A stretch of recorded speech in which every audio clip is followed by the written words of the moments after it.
이렇게 온라인으로 이제 세미나를 하게 돼서 좀 아쉽긴 하지만은 일단 제가 오늘 말씀드릴 내용은 이제 저희 회사에서 이제 개발하고 있는 그 자율주행 모빌리티와 그다음에 이를 활용하기 위해서 필요한 그 자율주행 소프트웨어 기술에 대해서 설명드리도록 하겠습니다.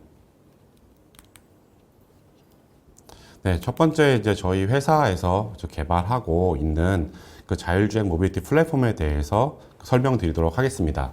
일단 저희 회사에서는 그 기존의 이제 자율주행 차량을 이용했던 거에서 2018년부터 그 전기 기반 이제 모듈러 샤시라고 하는 개념을 도입을 해가지고 저희 독자적인 그 자율주행 모빌리티 플랫폼을 개발을 하기 시작을 했습니다.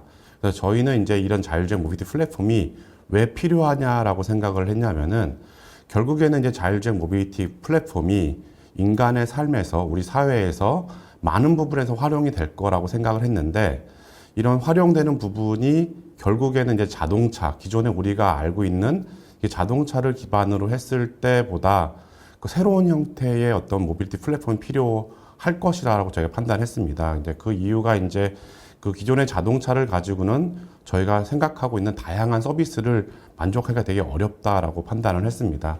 그래서 저희는 2018년부터 저희가 독자적인 이제 전기 기반의 모듈러 샤시를 개발하고자 저희가 준비를 하였고, 저희는 이제 그렇게 모듈러 플랫폼을 크게 이제 네 종류로 저희가 분류를 하였습니다.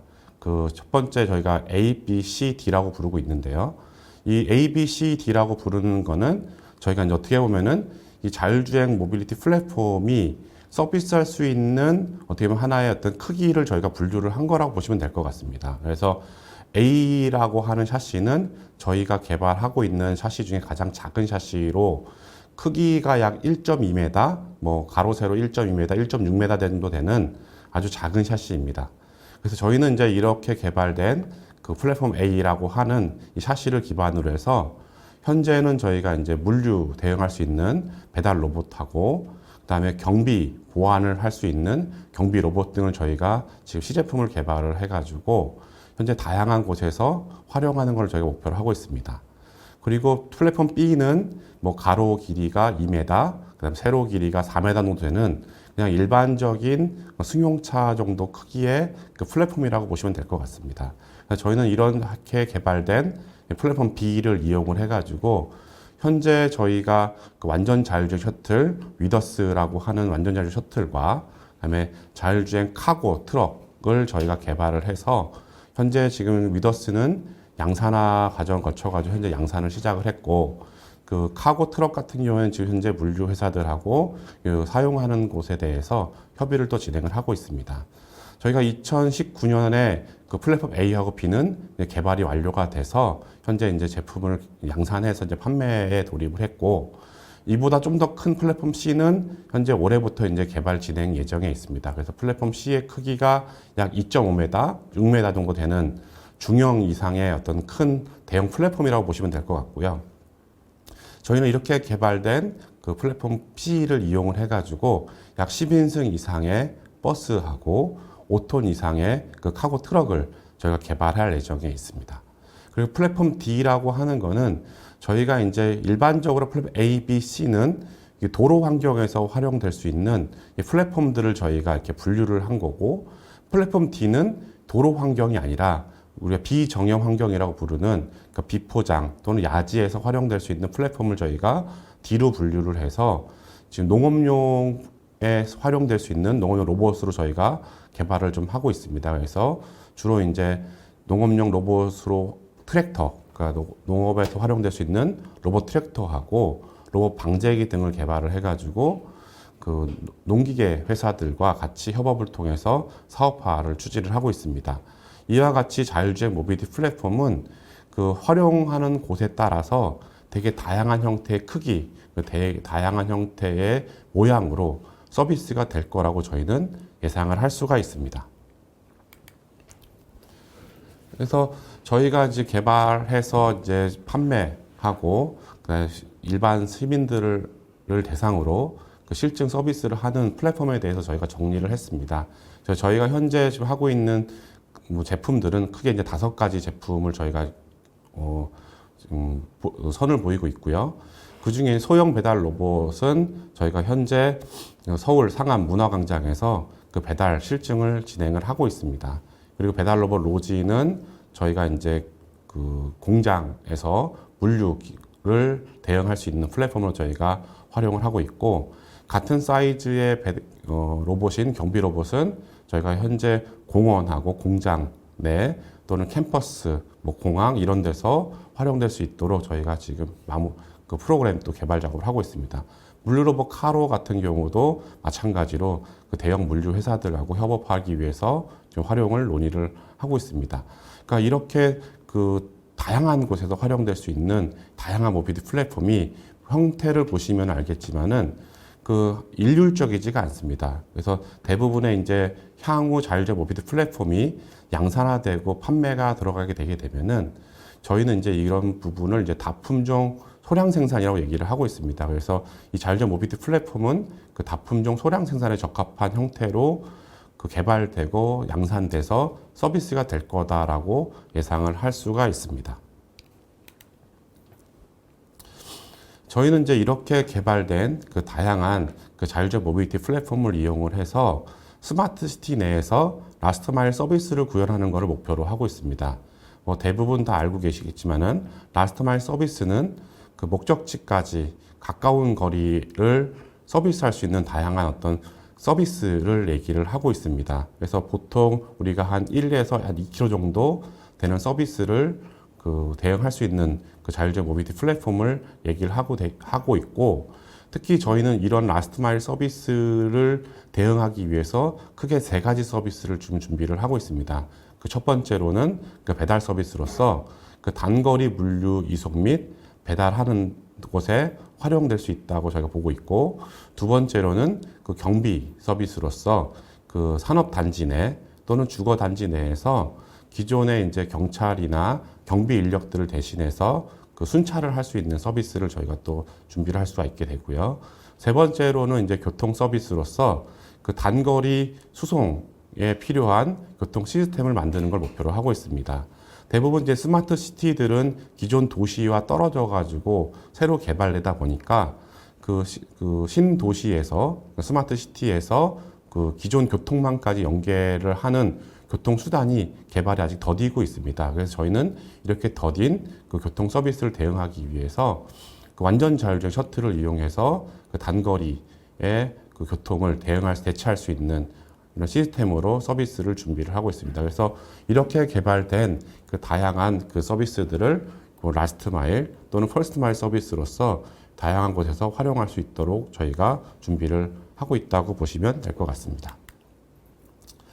그래서 이렇게 개발된 다양한 그 자율적 모빌리티 플랫폼들을 저희가 가장 중요하다고 생각하는 것은 이런 일반적으로 이제 이것들이 돌아다녔을 때 그 시민들이 친숙하게 이것들을 받아들여야 된다고 생각을 합니다. 대부분의 이제 자율주행 어떤 플랫폼들이 상용화에 가장 어려움을 겪는 이유 중에 하나가 뭐냐면은 그 인식의 부족입니다. 이런 자율주행 모빌리티 플랫폼에 탑재되는 뭐 인공지능 기술들이 아직까지 완벽하지 않다 보니까 뭐 사고가 날 수도 있고, 이런 뭐 미처 이제 우리가 준비하지 못한 어떤 상황에 겪을 수가 있게 되는데, 이런 것들을 빠른 시간 내에 그 개선을 해야지만 이렇게 개발된 자율적 모빌리티 플랫폼이 상용화되고 우리가 실제 이용할 수 있다고 생각을 합니다. 그래서 저희는 이런 부분을 많이 개선하고자 그 다양한 환경에서 그 실증 서비스를 진행을 하고 있고, 그 많은 시민들이 이제 이런 모빌리티 플랫폼이 운영되고 사용되는 걸 보면서 아, 실제 우리 환경에서 꼭 필요한 제품이고 우리가 이걸 통해서 도움을 받을 수 있다라고 생각하도록 많은 부분에 대해서 저희가 인식 개선을 좀 그 도움을 주고 있다고 생각하시면 될 것 같습니다. 그 첫 번째로 이제 저희가 그 서비스하고 있는 그 배달 로봇에 대해서 간단하게 설명을 드리도록 하겠습니다. 일단 배달 로봇은 그 우리가 이제 물류 쪽에서 많이 활용될 거라고 생각을 하고 있고요. 특히 물류에서도 그 라스트 마일 물류입니다. 그러니까 기존의 이제 물류 센터에서 그 뭐 택배 트럭을 통해서 택배 기사님들이 실제 집 앞에까지 물건을 가져다 주는 형태의 서비스를 지금 우리가 이용을 하고 있는데, 실제 이제 이런 택배 배달 하시는 분들이 그 차에서부터 멀리 떨어진 곳까지 걸어 다니는 분이 많이 있습니다. 그러니까 차가 가지 못하는 지역들도 배달을 해야 되기 때문에 이런 부분에 대해서 그 과도하게 그 피로감을 느끼게 되고 힘든 부분이 있다고 저희가 판단을 하게 돼서, 저희는 이런 부분에 특히 이제 그 차가 들어가지 못하는 부분에 그 배달을 위해 소형 배달 로봇을 만들어서 그 배달원을 보조하는 역할로 활용하게 되면 어떨까라고 하는 개념에서 개발하기 시작했습니다. 그래서 저희는 이제 저희가 개발한 A형 플랫폼에다가 그 위에 그러니까 택배 보관함 설치를 하고, 실제 택배 물류를 그 배달을 하기 위해서 저희가 이런 서비스를 좀 만들게 되었고요. 실제 이런 모든 로봇들은 그 관제실에서 움직임을 모니터링하게 됩니다. 그래서 실제 얘가 주행되는 상황에 대해서 그 확인하고 검증하기 위해서, 특히 이제 미처 이 로봇이 판단하지 못하는 위험 상황을 판단하기 위해서 저희가 그 스마트 가로등까지 이용해서 얘의 주행 궤적이나 여러 가지 얘가 행동하는 것들을 관제실에서 보고 조치할 수 있도록 하는 서비스를 저희가 준비를 하게 됐습니다. 실제 저희가 이제 이렇게 준비한 서비스를 실환경에서 활용을 해 봐야 되지만은, 아직까지 로봇이 실환경에서 주행하는 거는 아직 규제하고 이제 법률에 따라서 아직 활용하기가 되게 어려운 게 현실입니다. 그래서 저희는 이제 이렇게 이런 뭐 규제라든지 이 법을 그 지키기 위해서 저희는 이제 규제 샌드박스라고 하는 제도를 이용을 하게 되었고요. 저희가 실제 이제 이런 배달 로봇을 활용하기 위해서 보시는 바와 같이 그 서울 상암 지역에 그 MBC 문화광장과 SBS 광장 주변을 저희가 실증 지역으로 해서 그 샌드박스 그 지정을 저희가 받았습니다. 그래서 실제 이 받은 지역에서는 그 로봇이 주어진 경로를 따라서 이동하는 것이 가능하게 되었고, 특히 이제 로봇이 이제 그 광장이나 인도, 보행로로 주행하는 것도 어렵지만은 더 어려운 거는 도로를 이제 지나가는 거가 가장 어렵습니다. 근데 이 환경에서 그 중간에 횡단보도를 건너야 되는 이렇게 길이 있습니다. 그래서 로봇이 횡단보도까지 건너는 것까지 저희가 이제 규제를 인정을 받아 규제 샌드박스를 통해서 그 규제를 그 받고 샌드박스를 지정받아서 로봇이 이제 횡단보도까지 건널 수 있는 실증으로 저희가 준비를 하게 되었습니다. 그래서 저희가 이제 개발하고 목표로 하는 거는 이런 다양한 환경에서 배달할 수 있는 로봇을 개발하고 실제 실증을 함으로써 이 로봇이 다양한 환경에서 배달할 수 있는 것을 검증하는 게 목표로 하고 있습니다. 그래서 저희는 이제 그 다양한 택배 회사들과 그 협의를 통해 가지고 DMC 홍보관 1층에서 이제 물건을 내려다 주게 되면은 거기서부터 로봇이 출발해서 이 주어진 장소에 있는 다양한 뭐 빌딩, 뭐 다양한 프랜차이즈 업체들에게 그 원하는 어떤 배송 물건을 직접 배달해 주는 거를 저희가 목표로 하고 있습니다. 그래서 한 1일 한 50건 정도의 물건을 지금 현재 배달을 하고 있고, 그 다음에 낮 시간에는 주로 이제 배달을 하지만 실제 이제 배달이 끝나고 난 때게 되면은 다시 이제 택배 물건들을 수거해서 물류회사에 갖다 줘야 되는 수거 서비스까지 저희가 좀 준비를 하고 있습니다. 그래서 이 배달 로봇은 배달과 수거 서비스 두 가지를 수행을 하게 되는 겁니다. 네, 두 번째로 저희가 준비하고 있는 서비스는 이제 경비 서비스입니다. 그래서 저희는 이제 앞서서 설명드린 그 모델 플랫폼 A라고 하는 플랫폼에다가 저희가 다음과 같이 이제 경비를 할 수에 필요한 뭐 카메라하고 뭐 360도 카메라, 열화상 카메라, 다양한 어떤 센서들을 부착을 해서 경비를 하면서 다양한 서비스를 할 수 있도록 저희가 준비를 했습니다. 그래서 실제 어떤 그 아파트 단지, 뭐 대학 캠퍼스, 공원 등에서 활용할 거라고 기대를 하고 있고, 특히 이제 대단히 공장들에서도 마찬가지로 그 순찰을 해서 다양한 정보를 획득하는 것을 목표로 하고 있습니다. 마찬가지로 경비를 위해서도 이 관제 기술이 필수적이고, 그 경비 로봇에서 생성된 많은 데이터들을 관제실로 전송을 해서 관제실에 있는 그 직원들이나 연구원들이 이런 데이터를 분석해서 뭐 침입자라든지 화재라든지 뭐 가스라든지 이런 다양한 위험 상황을 파악해서 그런 초기에 대응할 수 있는 걸로 저희가 서비스를 준비를 하고 있습니다.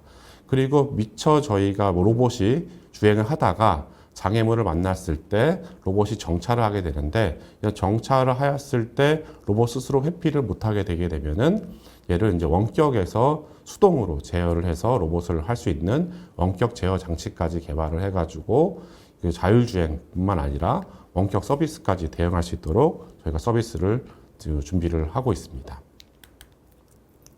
그래서 이렇게 개발된 경비 로봇을 현재는 저희가 그 서울 상암동에 있는 구룡공원에서 실증 서비스를 진행을 하고 있습니다. 그래서 이 실증 공원 내에서는 그 경비 로봇이 하루에 그 낮 시간과 그 저녁 시간에 쉽게 돌아다니면서 실제 데이터를 획득을 하고, 이런 획득된 데이터를 기반으로 그 다양한 뭐 침입자 또는 화재 또는 가스를 감시를 해서 그 사용자들에게 알려주는 형태로 저희가 서비스를 진행을 하고 있습니다. 그다음에 그 교통 서비스로서는 저희가 완전 자율주행 셔틀 위더스를 그 국내 기업 최초로 독자 개발해서 현재 서비스를 준비를 하고 있습니다. 이 완전 자율주행 위더스는 그 운전석이 없는 형태의 차량으로서 현재 뭐 자율주행 기술 단계 그 5단계를 그 기술을 구현이 가능하도록 저희가 디자인을 하였습니다. 그리고 친환경적인 플랫폼으로서 이 전기 기반으로 지금 전기차 형태를 가지고 있으며, 그 4륜 조향, 4륜 구동 형태, 그 다음에 6인승의 자율주행 셔틀이라고 보시면 될 것 같습니다. 그래서 저희는 이렇게 저희가 그 개발하고 양산하는 그 위더스를 그 서울 상암 디지털 미디어 시티 내에 다음과 같은 구간에서 그 마을 버스를 대체해서 그 운행할 수 있는 형태의 서비스를 저희가 준비를 하고 있습니다.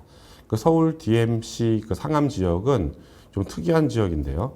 그 대중교통으로 접근하기 위해서 그 디지털 미디어 시티역에서 하차를 해서 마을 버스를 타고 주요 업무 단지까지 이동을 하게 되는데, 이 마을 버스에 필요한 시간이 출퇴근 시간에는 마을 버스가 부족하고, 그다음에 출퇴근 시간 외 시간에는 마을 버스를 이용하는 사람이 없는 특이한 형태의 그런 흐름을 좀 보이고 있습니다. 그래서 마을 버스를 운영하는 운수 업체들에서 이런 거를 되게 꺼려하는 지역 중에 하나입니다. 그래서 저희는 이제 이런 부분에서 이 자율주행 셔틀을 도입을 해서 그 교통량이 그 교통 수요가 증가할 때는 집중 배차를 해서 그 교통량을 그 빨리 해소를 하고, 그다음에 교통 수요가 없을 때에는 운행을 하지 않음으로써 그런 그 다양한 교통 환경이라든지 수요를 대응하고자 하는 게 목표라고 보시면 될 것 같습니다.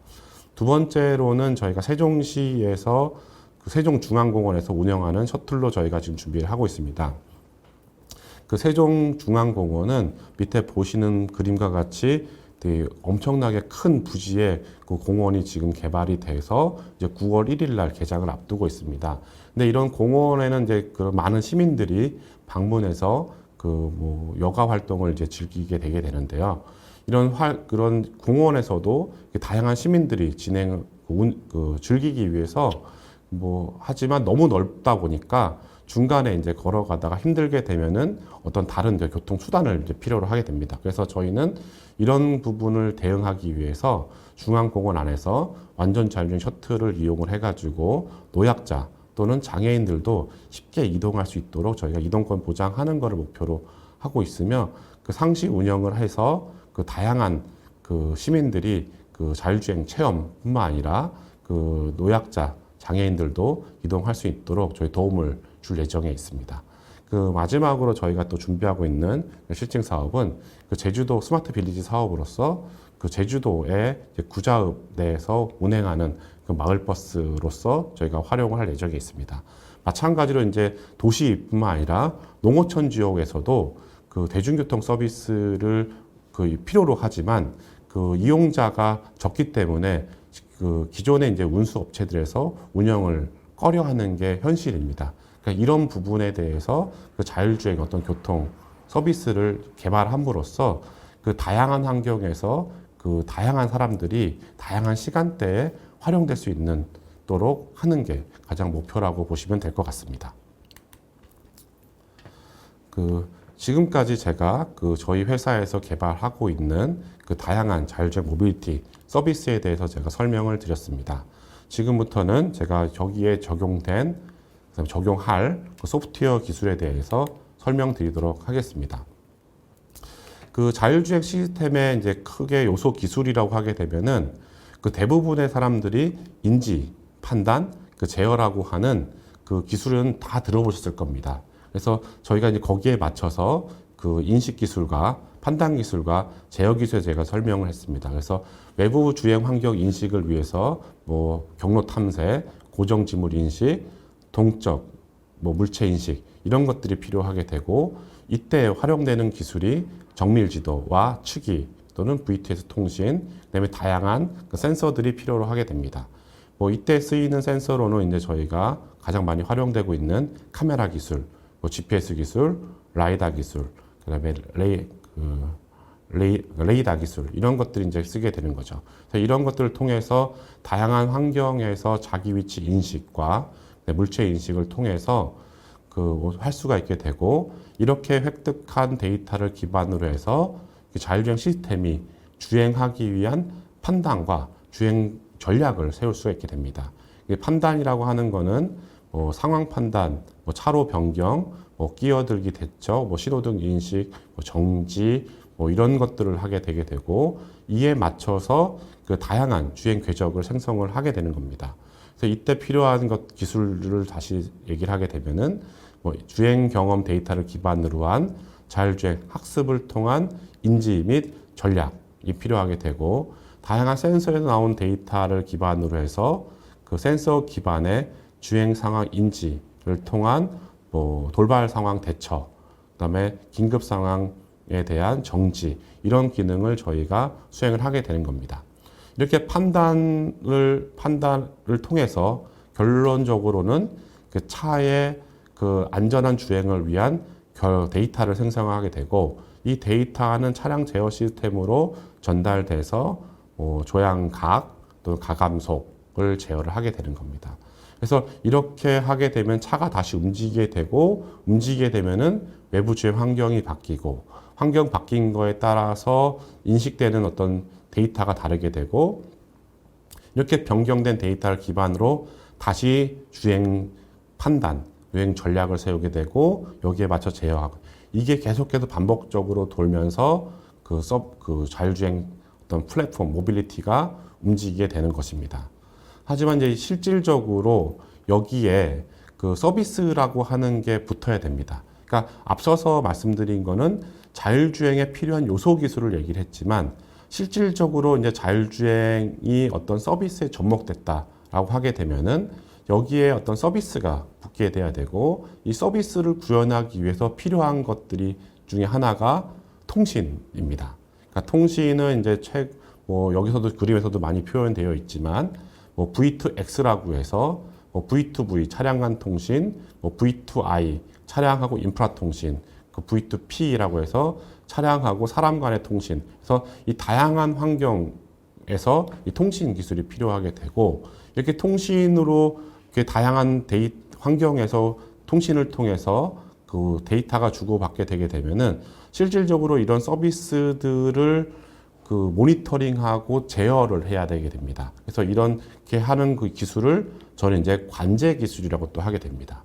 그래서 실질적으로 자율주행 어떤 시스템, 모빌리티가 하나의 어떤 서비스로 구현되기 위해서는 자율주행에 대한 요소 기술인 인지 기술, 판단 기술, 제어 기술과 여기에 이를 이용하기 위한 서비스 기술, 그 다음에 통신 기술, 그 다음에 관제 기술 이런 것들이 필요하게 됩니다. 그래서 이게 전체적으로 어우러져야 자율주행 모빌리티 플랫폼을 실제 서비스할 수 있는 플랫폼으로 활용할 수 있다라고 보시면 될 것 같습니다.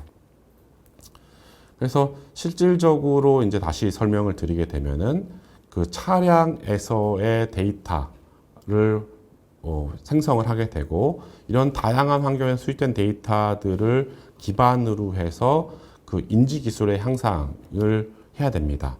그리고 차 스스로가 이런 그 환경에 대응해서 주행하기 위해서 그 센서의 오류를 스스로 검지를 해야 되고 센서가 고장 났을 때를 대비해서 센서의 이중화, 그다음에 컨트롤러의 이중화, 그다음에 소프트웨어의 이중화 이런 것들을 통해 가지고 보다 안전하도록 만들어줘야 됩니다. 그리고 이런 데이터, 차에서 생성된 데이터들을 전부 다 그 관제 시스템을 올려서 여기서 그 빅데이터를 형성하게 됩니다. 이런 데이터들을 기반으로 해서 보다 그 인지 기술을 향상시킬 수가 있는 그 딥러닝 기술을 통해 가지고 그 인지 기술을 향상을 시키고 이를 통해서 다시 그 차의 주행 전략을 세우는 이런 형태로 계속해서 반복이 돼야 된다라고 보시면 될 것 같습니다. 그래서 이때 요즘에 최근 이제 많이 뜨고 있는 기술들이 이제 빅데이터 관리하고 인식 기술을 보다 향상시키기 위한 AI 기술, 그 다음에 그 관제 쪽에서 사이버 보안과 그 다음에 원활한 그 서비스를 위한 통신 기술을 저희가 확보를 해야 된다고 생각을 하게 됩니다. 그래서 실질적으로 이제 이런 걸 통해 가지고 또 자율주행을 이제 구현할 수 있지만 보다 세밀하게 들어가서는 그 인식 기술로서 제가 다시 한번 좀 그 분류를 좀 했습니다. 그래서 실제 이제 저희가 자율주행 셔틀이 보다 안전하게 주행을 하기 위해서는 그 로컬라이제이션이라고 하는 기술이 또 필요합니다. 그 자율주행 모빌리티의 위치 인식 기술 중에서는 그 기본적으로 이제 GPS를 가장 많이 활용을 하지만 그 GPS가 안 되는 환경도 있습니다. 그 도시 안에서는 뭐 빌딩이라든지 뭐 나무 숲이라든지 어떤 다양한 이유에서 그 GPS가 안 될 때도 있기 때문에 GPS가 안 되면은 서비스를 할 수가 없는 상황을 극복을 해야 됩니다. 그래서 그 자율주행 모빌리티는 그 차에 있는 센서인 이제 카메라 또는 라이다를 기반으로 해서 자기 위치 인식을 별도의 기술로 해야 됩니다. 그래서 영상 기반의 슬램을 통한 로컬라이제이션 기술 또는 라이다에서 생성하는 포인트 클라우드를 이용해서 위치 인식하는 기술을 로컬라이제이션 기술이라고 해서 이제 활용할 수가 있게 되고요. 그 차체나 아니 모빌리티에 부착된 3D 그 라이다를 이용해서 이동 객체를 인식을 하고 검출할 수 있어야 됩니다. 그래야 그 사고를 미연에 방지하고 주행할 때 그 회피도 가능하거든요. 근데 이제 이렇게 객체 인식을 하기 위해서는 이 다양한 데이터가 필요합니다. 그 이동 객체에 대해서도 최근에 이제 자동차 영역에서는 차, 보행자, 그다음에 자전거 이런 것들을 인식을 하지만 실제 우리가 운행되는 환경에서는 이보다 더 많은 이동 객체가 있게 됩니다. 그래서 이런 이동한 객체를 인식하기 위해서 영상 정보와 그 라이다 포인트 클라우드 정보를 이용해 가지고 보다 다양한 객체를 인식할 수 있는 기술이 필요하게 되고 그다음에 그 주행 가능 영역에서도 마찬가지로 AI 기술을 이용해 가지고 주행 가능 영역도 인식을 할 수가 있습니다. 그 자율주행 모빌리티가 주로 주행하는 지역이 도로 기반 주행이긴 하지만은 실제 저희가 마지막에 주행하게 되게 되면은 도로를 빠져나와서 이면 도로라든지 그 단지 내 도로로 들어가게 되게 되면은 기존의 이제 도로에서 규격화된 도로와 다르게 비규격화된 도로를 주행을 하게 됩니다. 이때도 마찬가지 주행이 돼야 되기 때문에 주행 가능 영역을 인식하는 게 가장 중요하다고 볼 수 있습니다. 그리고 그 신호등 인식도 가장 중요한데요. 그 신호등 인식은 이제 교통 흐름에 얘가 방해가 되면 안 되기 때문에 교통 신호를 인식해서 교통 법규를 준수해서 주행을 해야 되는 기술도 가장 중요합니다. 그래서 신호등 인식도 가장 중요하게 되고 이런 다양한 것들을 이용해서 인식된 결과를 바탕으로 해서 주행 판단 및 제어를 위해서도 실질적으로 이제 AI 기술이 사용되게 된다라고 보시면 될 것 같습니다. 그래서 그 중에 이제 거의 간단한 이제 예를 저희가 보여드리는 건데요. 실제 아까 제가 앞서서 설명드렸지만 실제 이제 도심 안에서 빌딩 숲 안에서는 그 위치 GPS를 이용한 위치 인식하는 것이 가장 그 잘 안 되게 됩니다. 왜냐하면 이제 GPS 신호가 수신도 잘 안 되고 그 위치 오차가 되게 많이 발생하게 돼서 정확한 주행을 하기 되게 어렵게 됩니다. 그래서 저희는 이런 걸 이제 극복하기 위해서 기존의 이제 빌딩 숲 안이라든지 실내 또는 빌딩 어떤 사이의 도로를 저희가 이제 포인트 클라우드를 이용해서 정밀 지도로 구축을 하게 되고 이 정밀 지도가 구축된 상황에서 그 슬램 기술을 이용해 가지고 로봇의 위치를 약 한 10cm 정도의 오차를 정도를 갖는 형태로 저희가 어떤 솔루션을 개발해서 지금 실제 운영을 하고 있습니다.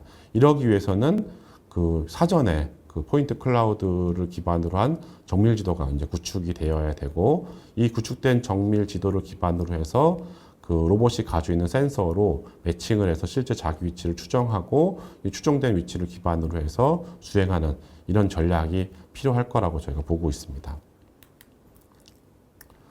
그래서 실제 이제 그 다시 한번 설명을 드리게 되면은 그 다양한 환경에서 주행을 하기 위해서는 차량 탑재 센서로부터 주변 환경 데이터를 획득하는 것이 가장 중요합니다. 그래서 이런 획득한 데이터를 기반으로 그 다양한 딥러닝 어떤 기법을 알고리즘을 통해 가지고 학습을 하게 되고 이런 학습된 결과를 바탕으로 주행 전략을 도출하는 형태로 그 발전을 해야 실제 우리가 그 자율주행 모빌리티 플랫폼에 적용을 해서 운영할 수 있는 형태로 소프트웨어를 개발할 수 있다고 보시면 될 것 같습니다. 그래서 아래 보시는 어떤 표들은 실제 그 로봇 그 자율주행 모빌리티 플랫폼들이 활용하는 센서를 기반으로 해서 얻을 수 있는 정보, 그 다음에 이를 이용해서 어떤 알고리즘을 통해 가지고 어떤 데이터를 얻을 수 있는지, 그래서 저희가 필요로 하는 데이터는 결과적으로는 그 모빌리티 플랫폼이 안전하게 주행하기 위한 제어 명령과 그다음에 그 장애물에 대한 인식 명령들이라고 보시면 될 것 같습니다. 그래서 이를 하기 위해서 인공지능 알고리즘들이 다양하게 활용되고 있다라고 보시면 될 것 같습니다. 그래서 이제 마지막입니다. 그래서 저희는 이제 이렇게 그 다양한 그 기술, 소프트웨어 기술을 접목을 해서 보다 안전하게 그 자율주행 모빌리티들이 그 도심지 환경에서 활용될 수 있도록 개발하고 적용해서 테스트하고 다시 테스트했을 때 얻어진 데이터를 기반으로 해서 학습시키고 학습시킨 데이터를 기반으로 해서 인지 기술을 보다 향상시키고 다시 주행을 하고 이런 걸 반복적으로 계속 함으로써 보다 안전한 그 자율주행 모빌리티를 개발하고 운영하는 것을 목표로 하고 있습니다. 그래서 여기에 필요한 그 다양한 인지 기술들을 하나하나 개발하는데 많은 연구원들과 데이터들이 필요하게 됩니다. 그래서 여러분들도 이런 것들을 이해를 하고 어떻게 하면은 보다 정확하게 인식하고 그 인식된 결과를 활용될 수 있는지에 대해서도 한번 고민을 해주시면은 보다 안전한 모빌리티가 보다 빨리 저희 생활에 그 적용되고 활용될 수 있지 않을까라고 생각을 합니다. 제가 그래서 그 실질적으로 다시 말씀드리면은 이런 형태까지 구현이 되지 않을까라는 생각을 하고 있습니다. 그래서 그 데이터에서 획득했을 때 가장 중요한 어떤 부분 중에 하나가 어노테이션이라고 하는 데이터를 이렇게 분류해주는 작업을 해야 되는데 이 분류해주는 작업을 전부 다 사람이 수작업으로 해야 됩니다. 그래서 이 수작업을 하는 거를 또 인공지능 기술을 이용해서 할 수도 있지만 결국에 마지막에는 사람이 직접 해줘야 보다 명확한 데이터를 획득할 수 있지 않을까라는 생각을 하고 있습니다. 네, 이상 제가 그 준비한 내용은 여기까지 제가 준비한 내용이었고요. 혹시 뭐 궁금하신 내용이나 뭐 질문 사항을 제가 한번 확인해 보도록 하겠습니다.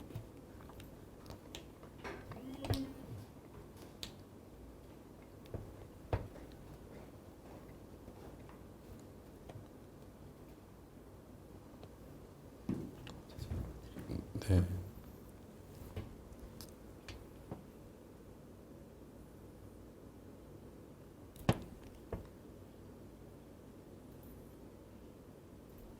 이걸로 보셔야 될 것 같고요. 네네. 지금 질문하신 것 중에 자율주행 경비 로봇 운영 시 현실적으로 가장 문제되는 점은 어떤 것이 있는지 이제 궁금하다고 이제 질문을 주셨습니다. 일단 이제 저희가 경비 로봇을 운영을 함에 있어서 가장 좀 어려운 거라고 하게 되면은 일단 기술적으로는 자율주행 모빌리티들이 다양한 환경에서 주행하는 거는 큰 문제는 없습니다. 하지만 실질적으로 이런 모빌리티가 도로에 나갈 수가 없는 게 좀 현실입니다. 왜냐하면은 얘가 아직까지 분류 체계가 아직까지 확실하게 정의가 되지 않았습니다. 그래서 도로를 주행하는 게 약간 어렵고 마찬가지로 인도를 주행하는 것도 어렵습니다. 그래서 지금 이런 부분이 좀 빨리 개선됐으면 하는 게 저희가 좀 하는 바람이고요. 지금 정부에서는 이제 이 자율주행 모빌리티를 기술 단계로 보게 되면은 사람이 타지 않는 완전 자율주행 플랫폼으로 정의를 해서 실질적으로 이제 제도권 하에서 관리될 수 있는 형태로 지금 분류를 지금 해 주실 거라고 말씀을 하셨습니다. 그래서 저희도 이제 거기에 맞춰서 이제 이런 자율주행 모빌리티 플랫폼들이 도로뿐만 아니라 인도에도 주행할 수 있도록 있을 거라고 저희 기대를 하고 있습니다. 또 다른 질문 중에 하나가 스마트 시티 관련 자료를 보아도 자율주행 관련 내용 많이 나오는데 이제 도심과 고속도로에서 어디가 더 빠르게 진행될까요? 라고 물어보셨어요. 일단 이제 저희가 이제 도심지 주행하고 고속도로 주행은 약간 다르다고 좀 생각합니다. 이제 자율주행 기술 단계로 보게 되면은 레벨 3, 레벨 5 이렇게 얘기를 하게 되는데 고속도로 기술을 얘기하게 되면은 크게 이제 레인 키핑, 레인 체인징, 그다음에 어댑티브 크루즈 컨트롤 이렇게 세 가지만 있으면은 고속도로 주행은 다 할 수가 있습니다. 근데 여기서 이제 레벨 4로 가기 위해서 3.5단계라고 좀 표현하는데 인터체인지를 빠져나가야 돼요. 인터체인지를 빠져나가고 나서 일반 도로로 합류를 해야 되는데 일반 도로까지 합류해서 주행을 하게 되면은 한 레벨 4 이상 기술이 필요하게 됩니다. 그러니까 결국에는 이게 따로 떨어져 있다라고 생각하는 것보다는 같이 연계가 돼 있다고 보시면 될 것 같아요. 그래서 도심지지를 주행하기 위해서는 신호등 인식도 해야 되고 좌회전도 해야 되고 우회전도 해야 되고 다양한 환경도 인식해야 되기 때문에 지금 현재까지는 이제 고속도로 자율주행이 좀 먼저 될 거라고 좀 예상을 하고 있고 그 이후에 이제 도심지 주행이 가능하지 않을까라고 생각을 하고 있습니다. 그 두 번째 질문에서는 다른 산업에서는 특히 어느 산업 발전 속도가 같이 나간다 해야 되고 생각하시나요?라고 물어보셨어요. 일단 이제 저희가 좀 자율주행 쪽에서 한 12년 정도 제가 회사를 운영하면서 느낀 건 뭐냐면은 자율주행 기술이 아까도 요소 기술에 대해서 설명을 드렸지만 인지 기술, 판단 기술, 제어 기술 이 세 가지는 꼭 필요한 기술입니다. 근데 얘를 어디다 담을 건지는 아직까지 많은 고민을 안 했던 것 같아요.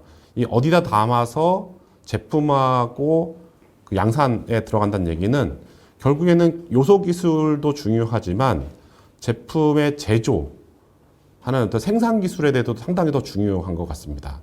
그러니까 결국에는 자율주행 모빌리티 플랫폼이 산업적으로 발전하고 시장을 형성해 가기 위해서는 제조 기술하고 생산 기술에서도 같이 협력을 해야지만 이 자율주행 모빌리티 플랫폼이 빠르게 시장에 적용되지 않을까라고 생각을 하고 있습니다. 그 다음에 또 다른 질문 중에 하나가 제가 좀 처음 초기에 질문하신 걸 한번 해볼게요.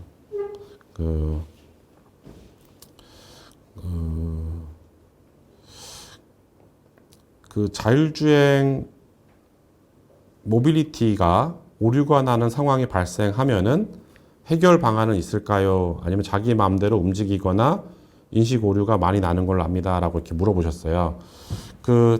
일단 저희가 현재까지 준비하고 진행하고 있는 실증 내용에서 보게 되면은 이 자율주행 모빌리티가 일단 저희가 인공지능 기술은 최대한 배제를 했습니다.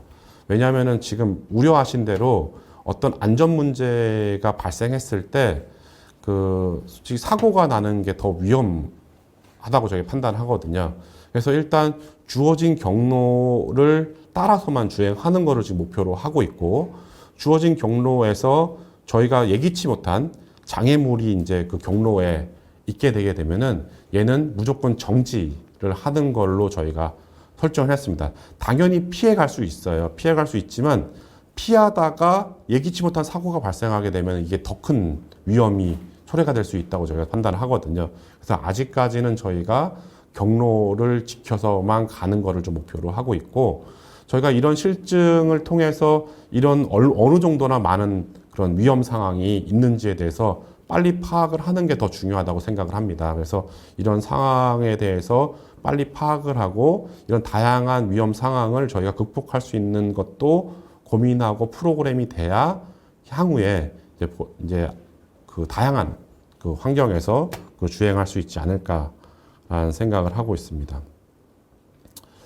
그리고 이제 제 마지막 질문 하나만 제가 더 하게 되면은, 그 코로나 사태에서 공유 셔틀에 어떤 영향을 끼칠까요?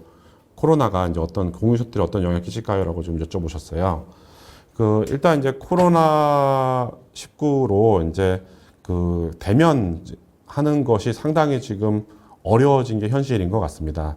그러니까 당연히 이제 그 모빌리티, 기존에 우리가 흔히 썼던 그 모빌리티 플랫폼, 대중교통, 뭐 버스, 택시, 뭐 지하철, 뭐 다양한 어떤 교통 환경에서는 그 어쩔 수 없이 사람 간의 어떤 그 대면 할 수밖에 없는 환경이라고 생각이 듭니다. 그리고 이제 지하철이나 버스 같은 경우에는 나뿐만 아니라 다양한 사람들이 이용을 하기 때문에 어쩔 수 없이 만나는 경우가 생기게 되겠죠. 근데 이제 그 자율주행 기술이 이제 접목이 되게 되면은, 일단 자율주행 택시 같은 경우는 나만 활용할 수 있는 어떤 소규모, 그러니까 크기가 되게 다양하게 발전할 거라고 봅니다. 그러니까 공유 셔틀도 뭐 1인승 공유 셔틀이 있을 수 있고, 뭐 4인승, 6인승, 10인승, 다양하게 그 움직이는 집단의 크기에 따라서 이 다양한 크기로 이제 모빌리티가 발전할 수 있지 않을까라는 생각을 하고 있습니다. 그래서 결국 이제 코로나 사태가 계속해서 끝나지 않게 되면은, 궁극적으로는 이제 자율주행 모빌리티 플랫폼, 그러니까 자율주행을 이용한 어떤 대중교통 서비스가 보다 빨리 나오지 않을까라고 생각을 합니다. 그래서 뭐 사람들이 이제 만나는 걸 최소화해야 되기 때문에 결국에는 이제 공유 기반의 어떤 경제, 그러니까 공유 기반의 어떤 자율주행 모빌리티 플랫폼들의 산업이 발전이 빨리 오지 않을까라는 생각을 하고 있습니다. 네, 뭐 이상 그 다양하게 질문 주신 거에 대해서 어떻게 충분하게 답변됐는지 모르겠지만요. 뭐 일단 뭐 이렇게 온라인을 통해서 그 강연 세미나를 들어주셔서 감사드리고요. 뭐 보다 나중에 뭐 다음에 좋은 기회가 있게 되면은 다시 또 한번 설명드릴 수 있는 기회가 됐으면 좋겠습니다. 아무튼 감사드립니다.